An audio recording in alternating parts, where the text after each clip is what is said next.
ಎಷ್ಟೊಂದು ಉದಾರವಾಗಿ ಹಣ ಕೊಟ್ರೆ ಆ ಹಣದಿಂದ ಇನ್ನೂ ಅವರಿಗೆ ಒಂದು ಮನೆ ನಿರ್ಮಾಣ ಆಗ್ಲಿಲ್ಲ, ಬದಲಾಗಿ ಅದರಿಂದ ಚಟಿ ಬನಿಯನ್ನು ತಗೊಂಡು ಯಾವ್ಯಾವ್ದೋ ಪಕ್ಷದವರು ಕುಣಿದಿದ್ದನ್ನ ನಾವು ನೋಡ್ತೇವೆ.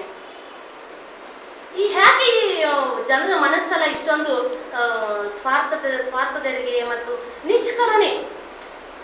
ನಾನು ಬದುಕ್ತಿದ್ದೇನೆ, ನನ್ನ ಹಾಗೆ ಅವನು ಒಂದು ಹೊತ್ತು ಊಟ ಮಾಡಿ ಸಾಯಲಿ ಅಂತ ಅನ್ಸೋದಿಲ್ಲ. ನನಗೆ ವಿಷ್ಣು ನಾಯಕರ ಒಂದು ಕವಿತೆ ನೆನಪಿಗೆ ಬರ್ತದೆ ಈಗ. ನನ್ನ ನೆರೆಮನೆಯಲ್ಲಿ ಹಸಿದವನು ಇರುವಾಗ ಉಣ್ಣ ಎನ್ನುವುದೇ ನನ್ನ ಎದೆಯ ಚಿಂತೆ ಅಂತ ಬರ್ತದೆ. ಹಾಗೆ ಯಾಕೆ ನಮ್ಮ ಮನಸ್ಸುಗಳು ಹಾಗೆ ಆಗೋದಿಲ್ಲ? ಆ ಮನಸ್ಸು ಆಗ್ಬೇಕು. ಆ ಮನಸ್ಸನ್ನ ಸೃಷ್ಟಿ ಮಾಡೋದೇ ಸಾಹಿತ್ಯದ ಕೆಲಸ ಕೂಡ ಅಂತ ನಾನು ಅನ್ಕೋತೇನೆ. ಕೆಲವರು ಹೇಳ್ತಾರೆ, ನಾನು ನನ್ನಷ್ಟಕ್ಕೆ ಬರ್ದೆ, ಅದು ನನ್ನದು, ಬೇರೆಯವರಿಗೆ ಅದು ಏನು ಸಂಹರಿಸಬೇಕು ಅಥವಾ ಅರ್ಥ ಆಗ್ಬೇಕು ಅಂತ ಅನ್ಸ್ಕೊಳ್ಳೋದಿಲ್ಲ ಅಂತ. ಖಂಡಿತ ಇಲ್ಲ. ಯಾರು ನನ್ನಷ್ಟಕ್ಕೆ ಬರೆಯೋದಿಲ್ಲ. ನನ್ನಷ್ಟಕ್ಕೆ ಬರೆಯೋದಾಗಿದ್ದು ನನ್ನಲ್ಲೇ ಆಡ್ಕೊಂಡು ಸುಮ್ಮನೆ ಕೂತು ಬಿಡ್ತಿದ್ನಲ್ಲ ನಾನು.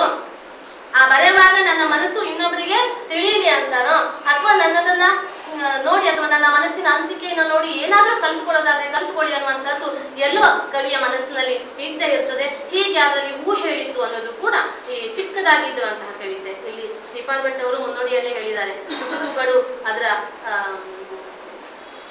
ಶಕ್ತಿಯನ್ನ ಕಳೆದುಕೊಳ್ತಾ ಇರುವಂತಹ ಸಂದರ್ಭದಲ್ಲಿ ಈ ಚಿಕ್ಕದು 3, 4, 5 ಸಾಲಿನಲ್ಲಿ ಎಷ್ಟು ಪ್ರಭಾವಿ ಸತ್ವವನ್ನ ತುಂಬುವುದು ಅನ್ನೋದನ್ನ ಅವರು ತೋರಿಸಿದ್ದಾರೆ. ಹಾಗೆ ನಾನು ಕೆಲವೊಂದು ಕವಿತೆಗಳನ್ನ ಅಷ್ಟೇ ನಾನು ಇಲ್ಲಿ ಹೇಳಿದ್ದೇನೆ.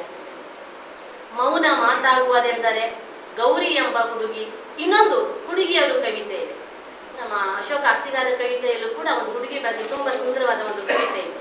ಹಾಗೆ ನಾನು ಅದು ಹೇಳೋದಿಲ್ಲ, ಯಾಕೆಂದ್ರೆ ಏನೇ ಅಂದ್ರೂ ಹುಡುಗಿಯರು ಸ್ವಲ್ಪ ನಮ್ಮ ಆಸಕ್ತಿಯನ್ನ ಕೆರಳಿಸ್ತಾ ಹೋಗ್ತಾರೆ ಅನ್ನುವ ಕಾರಣಕ್ಕಾಗಿ ಆ ಕವಿತೆಯನ್ನ ಸ್ಪರ್ಶ ಮಾಡೋದೇ ಇಲ್ಲ.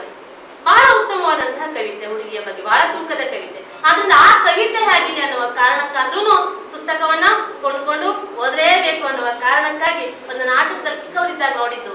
ನಾಟಕದಲ್ಲಿ ಪಾತ್ರಗಳು ಮುಂದೆ ಒಂದು ಸ್ತ್ರೀ ಪಾತ್ರ ಬರ್ತದೆ, ನಾಳೆ ಬರ್ತದೆ, ನಾಡ್ದು ಬರ್ತದೆ ಅಂತೆಲ್ಲ ಅವಳು ಬಾಯಿನಲ್ಲಿ ಬರ್ತಾ ಇರ್ತದೆ.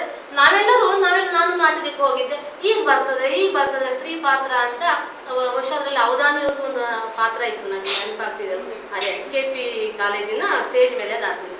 ಕಾದು ಅದು ಬೆಳಗು ಜನದಲ್ಲಿದ್ದು ನಾಟಕ ಬೆಳಗಾದ್ರೂ ಬರ್ಲೇ ಇಲ್ಲ.